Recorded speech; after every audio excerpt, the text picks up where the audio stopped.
देवरिया सदर के विधायक श्री सलभ मणि जी टेलरबाजी करने के लिए जाने जाते हैं। श्री सलभ मणि जी, आपने एक नया मुद्दा मजार का लेकर के देवरिया में फिर एक बार सांप्रदायिक जहर घोलने की कोशिश किया है। बनारस में कॉरिडोर बनाने के नाम पर हमारे पुरखे पूर्वजों के हजारों मूर्तियां तोड़ दी गईं। बुलडोजर से मूर्तियों को उखाड़ करके नालियों में फेंक दिया गया, गड्ढों में ढक दिया गया। एक बार भी आपको दर्द नहीं हुआ? एक बार भी आपको पीड़ा नहीं हुई? एक बार उन हिंदू धर्मगुरुओं की, उन साधुओं की चिंता नहीं हुई जिन्होंने सैकड़ों वर्षों से उन मंदिरों की पूजा की थी? अयोध्या में कॉरिडोर बनाने के नाम पर जिस तरह से मूर्तियां तोड़ी गईं, सड़क चौड़ीकरण के नाम पर जो वर्षों से वहां पर बसे हमारे साधु संत थे, उनके घरों को तोड़ा गया, उनके मंदिरों को तोड़ा गया। दर्द नहीं हुआ आपको? और आपको दर्द होगा क्यों? मथुरा में भगवान कृष्ण जी की पावन धरती पर जिस तरह से वहां पर हमारी पूजनी माताएं और बहनें आंदोलित हैं, वहां पर मूर्तियां तोड़ी जा रही हैं, भौतिकता दिखाने के लिए कॉरिडोर बनाने के नाम पर मूर्तियों को जमींदोज किया जा रहा है। दर्द नहीं होता आपको? देवरिया में सांप्रदायिकता के रंग में रंग करके जातियों को जातियों से लड़ाना, धर्मों को धर्मों से लड़ाना, पंथों को पंथों से लड़ाना और भाषाओं को भाषाओं से लड़ाना, यह अब आपके लिए आम बात होता चला जा रहा है। श्री सलभ मणि जी, देवरिया की सुचिता से क्यों खेलना चाहते हैं? आखिर देवरिया ने क्या बिगाड़ा है? देवरिया सदर के लोगों ने आपको तो वोट देकर के विधायक बनाया, क्या इसी बात के लिए विधायक बनाया?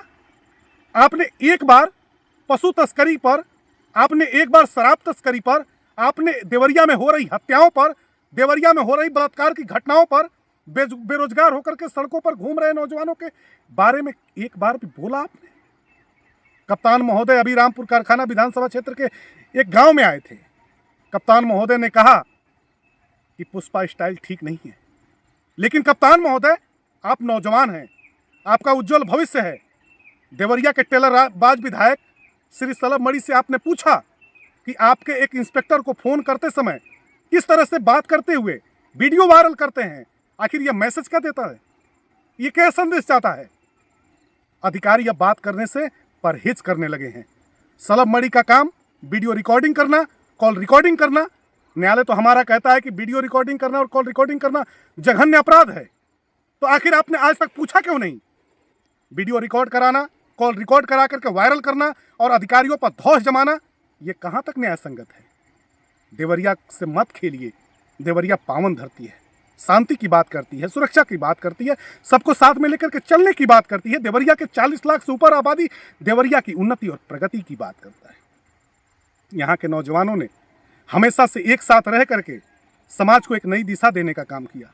पूजनीय अभिभावकों, माताओं और बहनों, आप लोगों से मैं हाथ जोड़ करके निवेदन कर रहा हूँ, प्रार्थना कर रहा हूँ कि ऐसे जो भौतिकवादी नेता हैं, जिन्होंने भौतिक सुखों के लिए, अपने आभामंडल के लिए, अपने प्रभाव के लिए हमारे आप में विभेद पैदा करके जातीय संघर्ष कराना जानते हैं, इनसे बचना होगा और इन्हें दुत्कार करके भगाना होगा।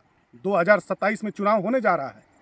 हिंदू, मुसलमान, सिख, ईसाई, अगड़ा, पिछड़ा, दलित, मुसलमान, सभी लोग एक साथ वर्षों से रहते आ रहे हैं। सब हम एक दूसरे के दुख सुख में शामिल होते रहे।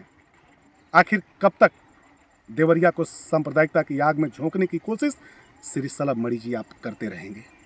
वह दिन दूर नहीं है जब 27 में चुनाव होगा और जनता आपको अपने वोट से जिस तरह से विधायक बनाई थी, यही जनता ऐसा वोट करेगी कि समाजवादी पार्टी का विधायक जीतेगा, समाजवादी पार्टी की सरकार बनेगी और आपको पता नहीं चलेगा कि आप कहाँ की राजनीति में आए थे और कहाँ की राजनीति में चले गए।